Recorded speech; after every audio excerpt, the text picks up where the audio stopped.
बघा, गुजरातची बिलकुल घुसखोरी महाराष्ट्रात आम्ही थांबवून घेणार नाही. बरोबर आहे. हा विषय मोठा आहे. हा विषय तुम्हाला भविष्यात खूप मोठा झालेला दिसेल आणि याचा पाठपुरावा आम्ही करणार. वेळ पडली तर सन्माननीय राजसाहेबांना पण इथे घेऊन येऊ, पण 1 इंच पण महाराष्ट्राची गुजरातच्या हाताला लागून देणार नाही, हा आमचा तुम्हाला शब्द आहे. आणि साहेब, बिल्डिंग बनवण्याच्या आधी इथे बोर्ड लागला होता. 204 आणि ते आता गुजरातमध्ये गेले. महाराष्ट्रात इकडे बोर्ड लागले बिल्डिंग दिसत आपल्या मध्ये ब्रिज बनवलं कोणी होतं त्यावेळेस? आता ते कोणी बनवलं? हे गुजरातवाले. रेल्वे ब्रिज अगोदर वडील असताना ना पाठपुरावे कलेक्टरला पण केलेले आहेत आणि ग्रामपंचायतला पण सर्व पाठपुरावे केलेले आहेत. तहसीलदार काय म्हणतात? तहसीलदार लोक आता आलेले होते, नंतर मोजमापणी वगैरे काही झाली नाही, ती रद्द तहसीलदार केली. कार्यालय कुठे येते?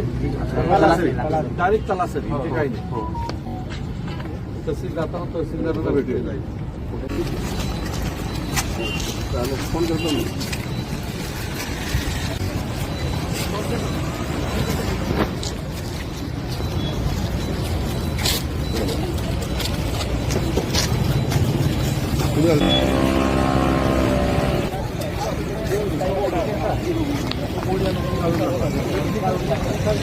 आधी पण ते खांब दिसतात तिकडे तिथपर्यंत होतं.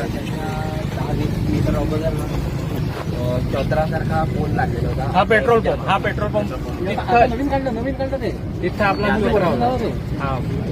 बॅरिकेड महाराष्ट्र एक 5-10 जिल्हाधिकाऱ्यांनी कॉन्ट्री फायनल करायला हवे.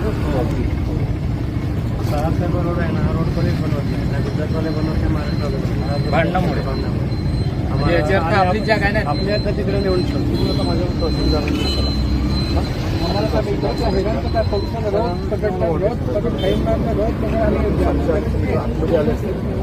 करावं लागेल, नाही तर आम्ही ते जन आंदोलन बघू. आज इथे केली, उद्या दुसरीकडे कुठल्या तरी गावात पण असेल त्याने. माझे वडील असताना सर्व पाठपुरावे केलेले होते ना, म्हणून गुजरातवाल्यांनी हे घुसखोरी कमी केली. नाहीतर अगोदर वडिलांनी 3-4 वर्ष अगोदर हे नाही केलं असतं ना, तर आज 2-3 किलोमीटर आजपर्यंत गुजरातमध्ये आणि पाठपुरावे पण केलेले आहेत वडिलांनी. हो ना.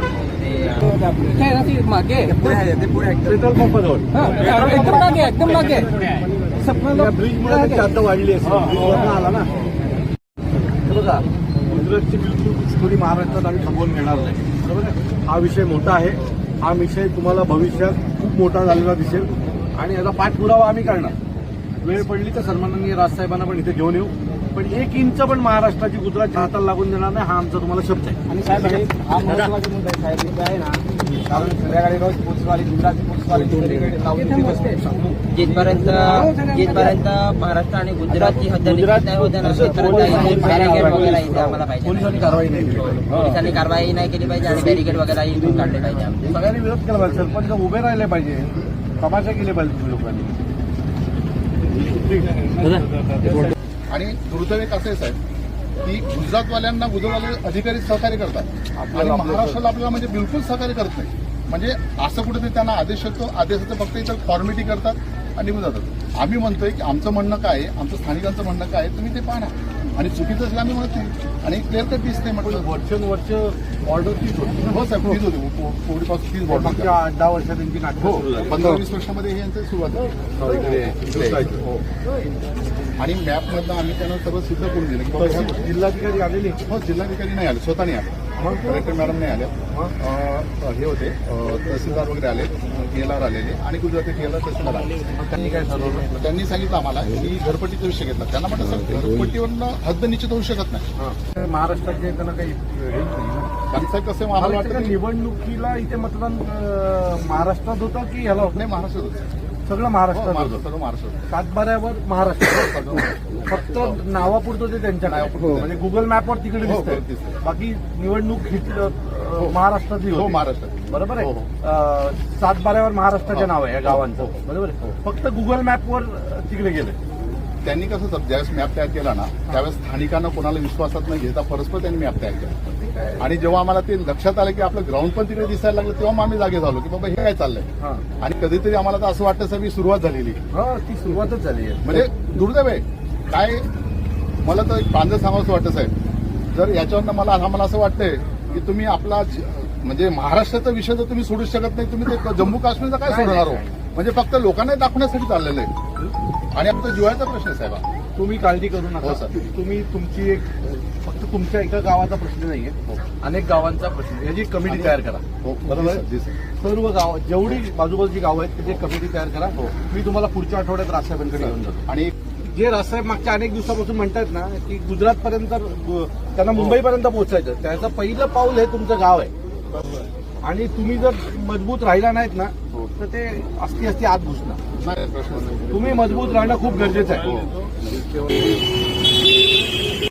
म्हणजे 2 दिवसापूर्वी न्यूज आली ते बोलले आणि तुम्हाला फोन कॉन्टॅक्ट केला.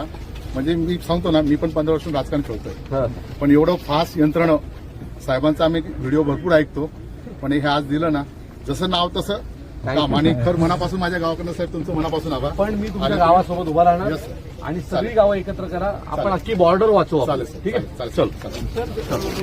दादा, महाराष्ट्र गुजरातच्या सीमेचा हद्दचा वाद जो आहे तो अद्यापही आहे. या संदर्भात आता मनसेने उडीगत या ठिकाणी आपण पाहणी करतात. काय सांगाल या संदर्भात? मला असं वाटतं की इथल्या स्थानिक जे ग्रामपंचायत आहे तिथले उपसरपंच असतील, इथले ग्रामपंचायत सदस्य असतील, त्यांच्याशी ज्यावेळेला बोललो त्यावेळेला त्यांचं मत आहे, त्यांचा जन्म इथला आहे. बरोबर. ते म्हटलं 20 वर्षापूर्वी आमची बॉर्डर इथलं 1 किलोमीटर अलीकडे होती. बरोबर आहे. आता असती ती बॉर्डर आमच्या गावाच्या पुढे निघून गेली. पूर्वी यांच्या गावाच्या सातबाऱ्यावर, म्हणजे आता इथला जर या गावचा सातबारा बघाल तर सातबारा महाराष्ट्र दाखवतोय आणि नकाशाच गायब झालेला आहे. तो याचा अर्थ कुठेतरी चुकीच्या पद्धतीने महाराष्ट्राचा जो नकाशा आहे त्याच्यातल्या ज्या जमिनी आहेत त्या घालवण्याचा प्रयत्न त्या सरकारकडनं होत आहे आणि याचा विरोध आम्ही करणार. म्हणजे हा विषय झाला, इथे बाजूला झाई गाव असतील, ह्या सगळ्याच बॉर्डरच्या गावांमध्ये हा वाद आता मोठ्या प्रमाणात सुरू झालेला आहे. आणि मागच्या 10 वर्षात भारतीय जनता पक्षाचं जसं दोन्हीकडे सरकार आलं तेव्हापासून हा बॉर्डरचा जो वाद आहे तो बऱ्यापैकी वाढताना दिसतोय. गुजरातची लोक म्हणजे गुजरात सरकार ही आपली बॉर्डर महाराष्ट्रात 1-1, 1.5 किलोमीटरने आतमध्ये करण्याचा प्रयत्न करते. म्हणजे खरं तर हे चीन आणि भारत असा काही वाद नजीकच्या काळात होतोय की काय असा प्रश्न आता या बॉर्डरवर व्हायला लागलेला आहे. इथली जी स्थानिक लोक आहेत म्हणजे या ग्रामपंचायतीचं जी वेगळीच अडचण आहे की यांना ग्रामपंचायत जरी महाराष्ट्राच्या ताब्यात असेल तरी इथे परवानगी देते गुजरात. म्हणजे गुजरातकडनं परवानग्या घेऊन इमारती बांधल्या जात आहेत. त्यामुळे ग्रामपंचायतीचं महत्व संपलेलं आहे. काही वादामुळे काही रस्ते होत नाहीत. सो या सगळ्या वादांवर गुजरातमध्ये पण भाजपाचं सरकार आहे, महाराष्ट्रात पण भाजपाचं सरकार आहे. दोन्ही मुख्यमंत्र्यांनी एकत्र बसून हा वाद सोडवला पाहिजे. इथल्या स्थानिक गाववाल्यांशी बोललं पाहिजे, त्यांना विचारलं पाहिजे की नक्की बॉर्डरचा काय विषय आहे. जर ते म्हणतात की इथनं बॉर्डर 700 मीटर बाहेर होती तर ती 700 मीटर 10 वर्षात आत आली कशी. तिथून फूडपर्यंत म्हणजे तुम्ही जर फूडपर्यंत गेलं तर आता गुजरात लाईट लावायला लागलेली आहे. एवढी हिंमत त्यांच्यात आली कुठून. तर या सगळ्यांवर प्रश्न विचारायचं काम म्हणजे तहसीलदारांनी किंवा जिल्हाधिकाऱ्यांनी करायला पाहिजे.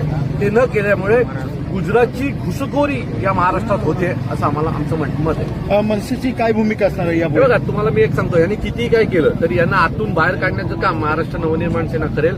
आमची 1 इंच पण जमीन जर कोणी हुसकावण्याचा प्रयत्न करत असेल तर त्याला महाराष्ट्रातल्या मराठी माणसाच्या रागाला सामोरे जावं लागेल, एवढं नक्की.